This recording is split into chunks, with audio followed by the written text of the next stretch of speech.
নমস্কার, news the prime নিউজের সবাইকে স্বাগত। আমি রয়েছি আপনাদের সাথে, আমি রাখছি চোখ রাখছি খবরে। জিএসটি ব্যবস্থার সংস্কার দুর্নীতিমুক্ত অর্থনীতিতে খুলে দেবে এক নতুন দিগন্ত, এমনই মন্তব্য মুখ্যমন্ত্রী ডাক্তার মানিক সাহার। তাঁর বক্তব্য, নতুন কর কাঠামোর ফলে মধ্যবিত্ত শ্রেণী থেকে শুরু করে কৃষক, শ্রমিক উপকৃত হবেন সমাজের সর্বস্তরের মানুষ। আগরতলার মুক্তধারা অডিটোরিয়ামে আয়োজিত নেক্সট জেনারেশন জিএসটি কর্মশালার উদ্বোধনে এই কথাই জানিয়েছেন মুখ্যমন্ত্রী। জিএসটি ব্যবস্থার সংস্কারকে এক জনমুখী ও যুগান্তকারী পদক্ষেপ বলে উল্লেখ করলেন মুখ্যমন্ত্রী ডাক্তার মানিক সাহা। দেশের মধ্যবিত্ত শ্রেণী থেকে শুরু করে কৃষক, শ্রমিক, সমাজের প্রায় প্রতিটি স্তরের মানুষ উপকৃত হবেন নতুন কর কাঠামোর কারণে বলে জানিয়েছেন মুখ্যমন্ত্রী। বুধবার আগরতলার মুক্তধারা অডিটোরিয়ামে অর্থ দপ্তরের উদ্যোগে এবং institute of chartered accountants of India সহযোগিতায় আয়োজিত দুদিনের কর্মশালা নেক্সট জেনারেশন জিএসটির উদ্বোধনে বক্তব্য রাখতে গিয়ে এক দেশ এক কর ব্যবস্থা চালু করার জন্য প্রধানমন্ত্রীকে ধন্যবাদ জ্ঞাপন করেছেন মুখ্যমন্ত্রী। এবং এটার মেইন যে উদ্দেশ্য সেটা হচ্ছে consumer is at the centre of this reform. এই রিফর্ম যে হলো, it is mainly targeted the general people at large, if I am not wrong. এখানে বিজনেসম্যানরা তো মিডিয়া মাঝখানে, আলটিমেটলি তো জেনারেল পিপলের সুবিধা হবে নিশ্চয়ই।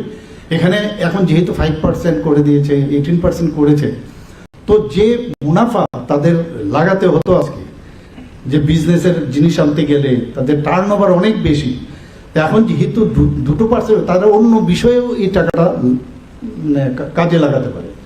তো এটা খুবই ভালো।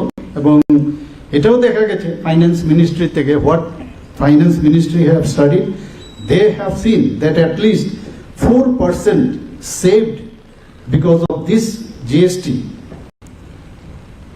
on the household monthly expenses. Just imagine, 4% they are getting benefit, the common people. দেশের অর্থনীতির দৃঢ় ভিত্তি গড়ে তুলতে জিএসটির ভূমিকা অনস্বীকার্য। 2020-21 অর্থ বছরে যেখানে জিএসটি আদায় হয়েছিল 11.37 লক্ষ কোটি টাকা, সেখানে 2023-24 অর্থ বছরে তা বেড়ে দাঁড়িয়েছে 20.18 লক্ষ কোটি টাকায় বলে এদিন জানিয়েছেন মুখ্যমন্ত্রী। নতুন জিএসটি সংস্কারে মধ্যবিত্তের মাসিক ব্যয় প্রায় হ্রাস পাবে 4%, পরিবহন ব্যয় কমবে 33% পর্যন্ত এবং গড়ে উঠবে দুর্নীতিমুক্ত আর্থিক পরিবেশ বলে ওই দিন উল্লেখ করেন মুখ্যমন্ত্রী। এবং আমি বলবো যে এই নাকাগুলো কিন্তু করাপশন এরিয়া, করাপশন পয়েন্ট, আমরা সবাই জানি। তাহলে করাপশন ফ্রি, তাহলে বলতে হবে যে এই জিএসটির কারণে একটা করাপশন ফ্রি যে পয়েন্টগুলো ছিল সেইগুলো কিন্তু ডেমোলিশ হয়ে গেল।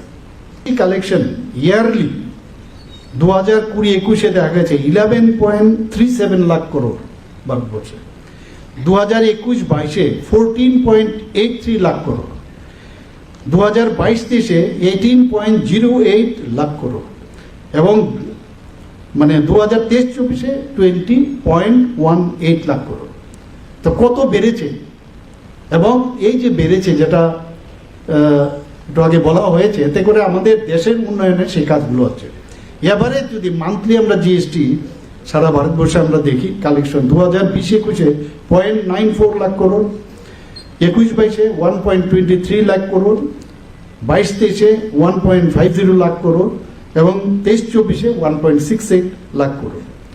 তো এতে করে আমাদের দেশের উন্নয়নে অনেকটা সুবিধা হয়। নতুন জিএসটি সংস্কারে সম্পূর্ণ করমুক্ত করা হয়েছে দুধ, ছানা ও রুটি, সাবান, শ্যাম্পু, টুথপেস্ট, সাইকেল সহ দৈনন্দিন প্রয়োজনীয় পণ্যে কর নামানো হয়েছে 5%। আবার প্যাকেটজাত খাবার যেমন নোনতা, নুডলস, পাস্তা, চকলেট, মাখন ও ঘি সবকিছুতেই কর কমে হয়েছে মাত্র 5%। সম্পূর্ণ করমুক্ত করা হয়েছে জীবন বীমা ও স্বাস্থ্য বীমাকে। জীবনদায়ী ওষুধ ও চিকিৎসা সরঞ্জামকেও রাখা হয়েছে শূন্য বা ন্যূনতম করের আওতায়। আর এসব কিছুতেই সুবিধা হচ্ছে সাধারণ মানুষের বলে উল্লেখ করেন মুখ্যমন্ত্রী ডাক্তার মানিক সাহা। কৃষকদের জন্য রয়েছে বড় স্বস্তি। ট্রাক্টর, ধান কাটার যন্ত্র ও সার এখন মাত্র 5% করের আওতায়। পরিকাঠামো উন্নয়নের লক্ষ্যে সিমেন্টের কর 28% থেকে কমিয়ে করা হয়েছে 18%। দেশীয় পণ্য ব্যবহার ও অভ্যন্তরীণ পর্যটনের উন্নয়নের উপর জোর দিচ্ছেন প্রধানমন্ত্রী, যাতে দেশের অর্থ দেশে থাকে। ভারতের উন্নয়ন আজ বিশ্বজোড়া দৃষ্টান্ত। তবে এই অগ্রগতিকে দুর্বল করারও চলছে চেষ্টা। সেই বিষয়ে সবাইকে সতর্ক থাকতে হবে বলে 2 দিনের এই কর্মশালায় উদ্বোধনী অনুষ্ঠানে উল্লেখ করেন মুখ্যমন্ত্রী doctor Manik Saha. Bureau report, news now. উত্তরবঙ্গের বন্যা পরিস্থিতির মধ্যে ত্রাণ নিয়ে যাওয়া বিজেপি দলের ওপর হামলা লজ্জাজনক ও নিন্দনীয় বলে মন্তব্য করলেন মুখ্যমন্ত্রী ডাক্তার মানিক সাহা। দুর্দশাগ্রস্ত মানুষের পাশে না থেকে তৃণমূল কংগ্রেস রাজনৈতিক হিংসায় মেতে উঠেছে এবং জাতীয় পর্যায়ের ইস্যু থেকে নজর ঘোরানোর চেষ্টা করছে বলে বুধবার নিজের প্রতিক্রিয়ায় জানিয়েছেন মুখ্যমন্ত্রী। বঙ্গের বুকে পাথরের মতো চেপে বসেছে তৃণমূল, এখন তার থেকে পশ্চিমবঙ্গবাসীর মুক্তির সময় এসেছে বলেও এদিন জানিয়েছেন মুখ্যমন্ত্রী ডাক্তার মানিক সাহা। भारतीय जनता पार्टी का जो एमएलए और खगेन मुर्मू जी और एमएलए शंकर घोष और इनका टीम गया वहाँ वो काम देने के लिए गया है, रिलीफ देने के लिए। अब उसको किस तरह और एक पर्टिकुलर एक सैनिक इन्हीं को यूज करके इन लोगों को किस तरह वहाँ पर उनको जान लेने वाला हमला किया है। आप सोचिए, आप लोग देखे होंगे। तो ये तो अभी हॉस्पिटल में भर्ती है सिलीगुड़ी में। तो मैं समझता हूँ ये हमेशा ये सब करते हैं। इलेक्शन के साथ रिलीफ देने में क्या दिक्कत है बताइए आप।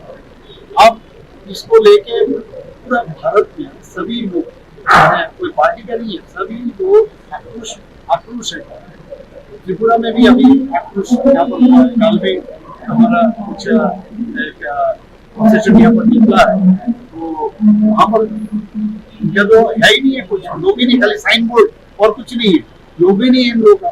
तो साइन बोर्ड में 2-3 लड़का थोड़ा सा इतना आक्रोश है किया है, लेकिन पुलिस पहले से वहाँ पर मौजूद थे, कोई कुछ नहीं कर पाया। पुलिस ने हटा दिया इन लोग। फिर इसको लेके मौका मिल गया जब बोलते बोलते कलकत्ता से मैंने सुना अभी 3-4 आदमी आया है यहाँ पर, तो ये लोग क्या करेंगे मुझे पता नहीं है। तो मैंने कहा इनको आने दीजिए आराम से, जो भी करना है करे, उसमें हमको कोई दिक्कत नहीं है। तो ये नेशनल लेवल में ये जो मेन इशू है जो वहाँ पर नॉर्थ बंगाल में हुआ, उसको डाइवर्ट करने के लिए इनका ये प्रचेष्टा है, लेकिन फायदा नहीं होगा, जनता जानते हैं। और ये हमेशा इलेक्शन के टाइम में भी त्रिपुरा में आते हैं और माइनस में चले जाते हैं, इनका आप जानते हैं वो इनका जो वोट बैंक। तो ये क्या इनके बारे में कितना बोलूंगा, इतना ही काम है। तो सुबुद्धि दे, मैं भगवान को बोलूंगा, मैं इनको सुबुद्धि दे। और বুধবার ঘণ্টা খানেকের বৃষ্টিতে হাঁটু জলে থমকে গেল গোটা আগরতলা শহর। শহরের অলি গলি থেকে প্রধান সড়ক সবখানেই জলমগ্ন চিত্র। ব্যস্ত বাজার, দোকানপাট জল ঢুকে বিপর্যস্ত জনজীবন।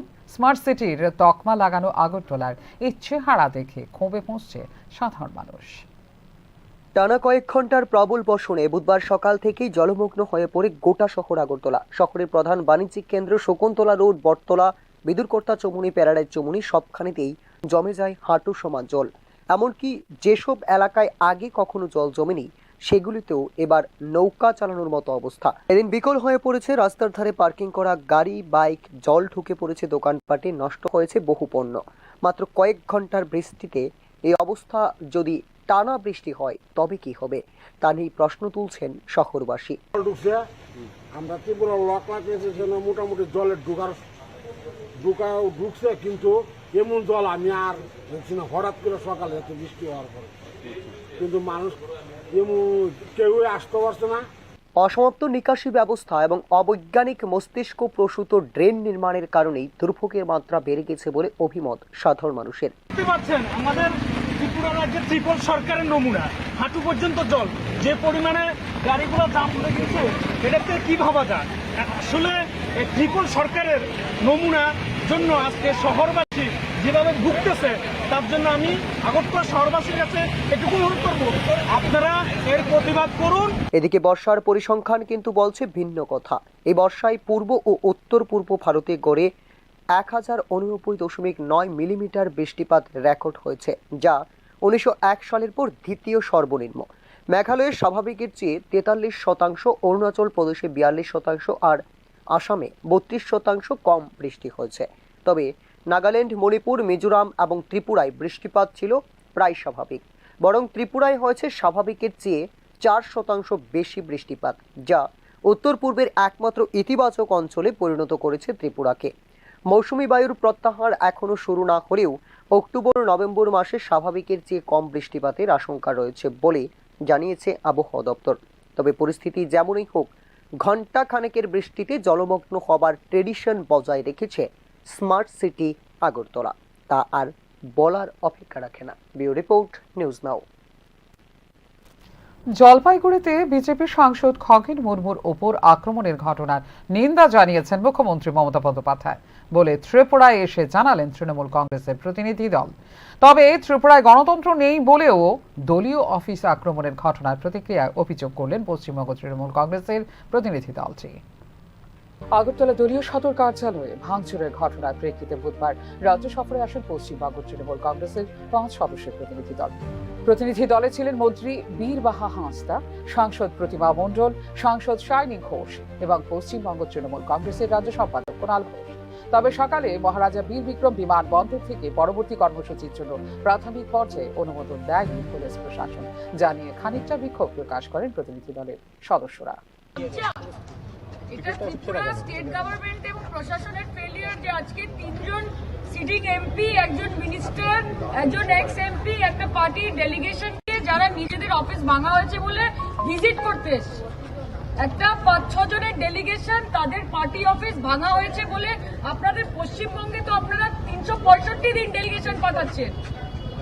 আপনাদের ক্যাবিনেট মিনিস্টার থেকে শুরু করে ইউনিয়ন মিনিস্টার থেকে শুরু করে আপনাদের এমপি এমএলএ কেউ বাদ নেই এবং গভর্নমেন্ট প্রতিনিয়ত তারা যাচ্ছে, গভর্নমেন্ট থেকে তাদেরকে প্রোটোকল দেওয়া হচ্ছে, প্রোটেকশন দেওয়া হচ্ছে। আপনাদের এত কিসের ভয়? আমরা এখানে কি আজ ইলেকশনের জন্য এসেছি না কিসের জন্য এসেছি যে এখানে একটা 6 জনের একটা ডেলিগেশনকে আপনারা পার্টি অফিস অব্দি যেতে দিতে পারছেন না? পরবর্তী সময়ে নিরাপত্তার ঘেরাটোপে প্রতিনিধি দলের সদস্যদের নিয়ে আসা হয় বনমালীপুরে তৃণমূল কংগ্রেসের রাজ্য সদর কার্যালয়ে, যেখানে সাংবাদিক সম্মেলনে নিজেদের বক্তব্য রাখেন প্রতিনিধি দলের সদস্যরা। জলপাইগুড়িতে বিজেপির সাংসদ খগেন মুর্মুর উপর আক্রমণের ঘটনার নিন্দা জানিয়েছেন স্বয়ং মুখ্যমন্ত্রী মমতা বন্দ্যোপাধ্যায় বলে সাংবাদিক সম্মেলনের শুরুতেই উল্লেখ করেন তৃণমূল কংগ্রেসের প্রতিনিধিরা। যে ঘটনা ঘটেছে আমরা সেটা নিন্দা করি। আমাদের মাননীয় মুখ্যমন্ত্রী তিনি নিজে গিয়ে খগেন মুর্মুর সঙ্গে দেখা করেছেন, অনারেবল এমপির সাথে, এবং তার মাধ্যমে তিনি বার্তা পৌঁছে দিয়েছেন that she is a responsible administrator and she is a human being। উনি একজন হিউম্যান চরিত্র। কিন্তু তবে এই বিষয়টিকে কেন্দ্র করে আগরতলায় দলীয় অফিসে ভাঙচুরের ঘটনা আইন শৃঙ্খলাহীনতা বলে অভিযোগ করেন তৃণমূল কংগ্রেসের প্রতিনিধিরা। এখানে কোনো সংবিধান নেই, এখানে কোনো গণতন্ত্র নেই, এখানে মানুষের কোনো ফ্রি স্পিচ নেই, এখানে মানুষকে যেন তেন প্রকারেরও ভয় দেখিয়ে রাখা হয়েছে। আমি শেষমেশ একটাই কথা বলতে চাই যে আজকে বিজেপির নেতা, মন্ত্রী, এমএলএ, এমপিরা গোটা ভারতবর্ষের নানান রাজ্য থেকে 365 দিনের মধ্যে 360 দিন পশ্চিমবঙ্গে ডেলি প্যাসেঞ্জারি করে, বড় বড় হোটেলে থাকে, ওখানে ভালো মন্দ খানা পিনা করে, তাদেরকে আমাদের রাজ্যের পক্ষ থেকে ফুল সিকিউরিটি, ফুল প্রোটোকল দেওয়া হয়, তার সুরক্ষা নিশ্চিত করা হয়। কিন্তু আজকে যদি আমাদেরকে ত্রিপুরায় পা দিয়ে এরকম অবস্টাকেল ফেস করতে হয়, এত সমস্যার মধ্যে দিয়ে পড়তে হয়, আমি বলতে বাধ্য হচ্ছি that law and order is in shambles in Tripura. আমরা এখানে একটা পারপাস নিয়ে এসেছিলাম, আমরা অফিসে পৌঁছেছি। মমতা বন্দ্যোপাধ্যায় সাংবাদিক সম্মেলনের পরে দলীয় অফিস ভাঙচুর করার নালিশ নিয়ে রাজ্য পুলিশ মহানির্দেশকের দ্বারস্থ হন তৃণমূল কংগ্রেসের প্রতিনিধিরা। ডিজির সঙ্গে দেখা করেছি। আমাদের বক্তব্য হচ্ছে গতকাল যারা আমাদের পার্টি অফিস ভেঙেছে তাদের বিরুদ্ধে ব্যবস্থা নিতে হবে। 1, 2, অতীতে যারা অভিষেক ব্যানার্জির কনভয় থেকে শুরু করে অন্য নেতা নেত্রীদের উপর আক্রমণ করেছে, হামলা করেছে, তাদের বিরুদ্ধে কেসগুলো কি অবস্থায় দাঁড়িয়ে, এবং 3, এখানকার স্থানীয় যে আমাদের নেতা কর্মীরা রয়েছে তাদের পুরোদস্তু সুরক্ষিত রাখতে হবে।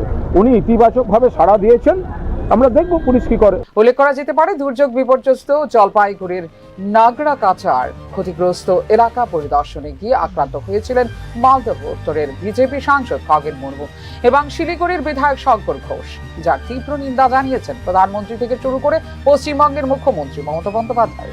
কিন্তু 2 দিন অতিক্রান্ত হলেও এখনো পর্যন্ত এই আক্রমণের ঘটনায় কাউকে গ্রেফতার করেনি মমতা বন্দ্যোপাধ্যায়ের সরকার।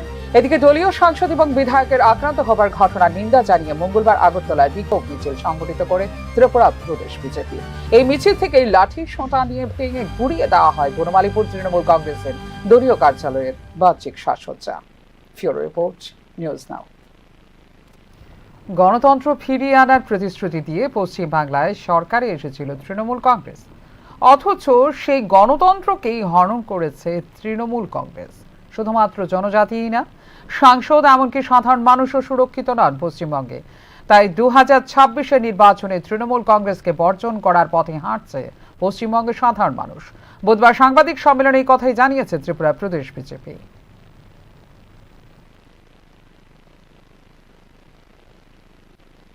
को धन्यवाद और सभी मीडिया बंधु जो आज मीडिया एड्रेस कवर करने के लिए आप सबको भी धन्यवाद। आप लोग ने देखा प्राइम मिनिस्टर साहब ने भी कॉन्डेम किया जिस तरह से भाजपा का वरिष्ठ नेता और जनजातीय समाज का सांसद हमारा मुर्मू जी को ऊपर जिस तरह से अटैक हुआ वेस्ट बंगाल में, उसको कॉन्डेम करने के लिए देश का कोई भी व्यक्ति के पास हाईएस्ट लेवल ऑफ कॉन्डेम वर्ड नहीं रहा है। देश खत्म है। मैं बंगाली में एक बात बोलना चाहता हूँ। পশ্চিম বাংলায় টিএমসি গণতন্ত্র ফিরিয়ে দেওয়ার প্রতিশ্রুতি দিয়ে যে সরকারে এসেছেন, ওনারা আজকে শুধু জনজাতিরই নেই, গোটা ওয়েস্ট বেঙ্গল, গোটা পশ্চিম বাংলার ভবিষ্যৎ এবং গণতন্ত্রই ওরা কেড়ে নিয়েছে। কাজে আজকে টিএমসির যে অ্যাক্টিভিটিস, আজকে ওনারা আমাদের রাজ্যে এসেছে, এসে কিছু নাটক দেখেছি আমি, আর গতকালকে আমি আরেকটা নাটক দেখেছি। Honourable chief minister Mamata Banerjee মহোদয় উনি নাকি আমাদের এমপি সাহেবকে হসপিটালে ভিজিট করতে গিয়েছেন। উনি একবার ইনস্ট্রাকশন দেন, উনি আবার ভিজিট করতে যান। Highest level of hypocrisy. আর হিপোক্রেসির সীমা আছে, আর সেটা ওয়েস্ট বেঙ্গলের মধ্যে সীমাও শেষ। तो ये विषय यही है, जिस तरह से एक संसद भी सुरक्षित नहीं है वेस्ट बंगाल में, आम जनता तो सुरक्षित है ही नहीं, संसद विधायक सुरक्षित नहीं है, आम जनता कैसे सुरक्षित हो सकता है। ममता बनर्जी को 2026 का चुनाव में वेस्ट बंगाल रिजेक्ट करने का तरीका पे है, और इस डर की वजह से ममता बनर्जी अभी भाजपा का सभी नेता के ऊपर व्यक्तिगत 1-2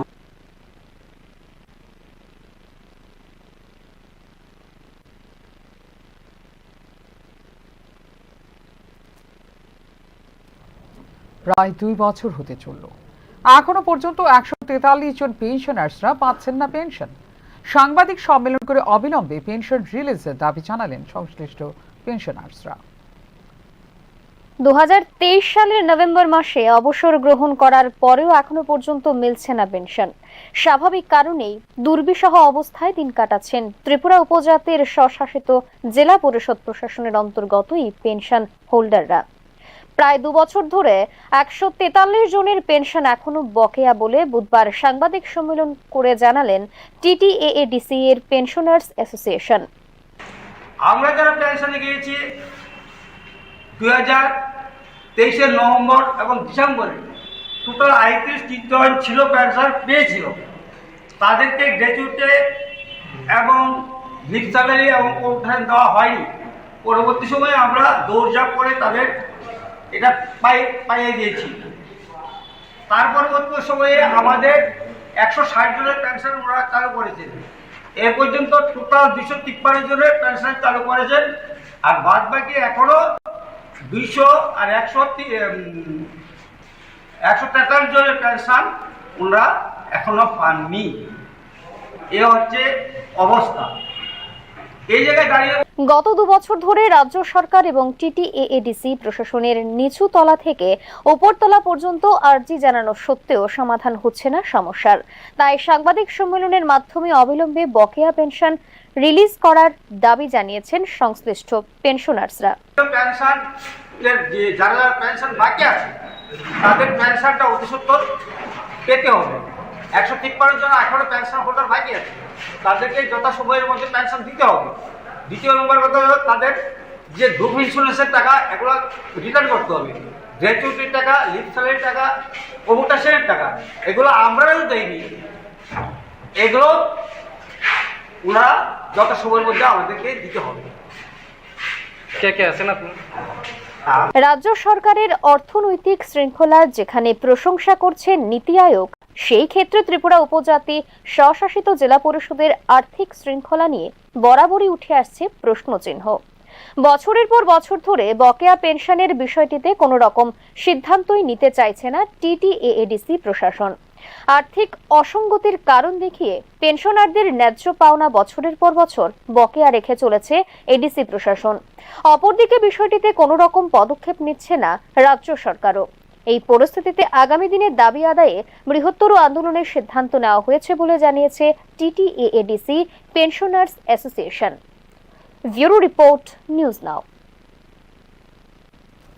বুধবার সকালে চরম রাজনৈতিক উত্তেজনা ছড়ায় উত্তর জেলার কদমতলা কোটি বিধানসভা এলাকায়। কালা গাঙ্গের পাড়ের জনগণের অধিকার পুনরুদ্ধারের দাবিতে সিপিআই পথ অবরোধের ডাক দিলেও একই সময়ে বিজেপি ধন্যবাদ র্যালি শুরু করলে ঘোলাটে হয়ে যায় পরিস্থিতি। অবরোধ শুরু হওয়ার আগেই বিজেপির র্যালি এগিয়ে গেলে স্থান ত্যাগ করে দলীয় কার্যালয়ে আশ্রয় নেন সিপিআইএম নেতৃত্ব।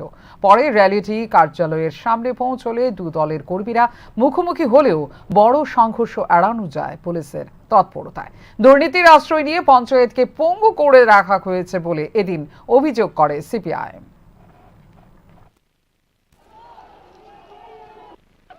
এই দেখুন, রেজিস্টারে কালাগাঙ্গের পাড়ে প্রধান সই করছেন আগরতলাতে, কিন্তু এখন পর্যন্ত গ্যাজেট নোটিফিকেশন হলো না।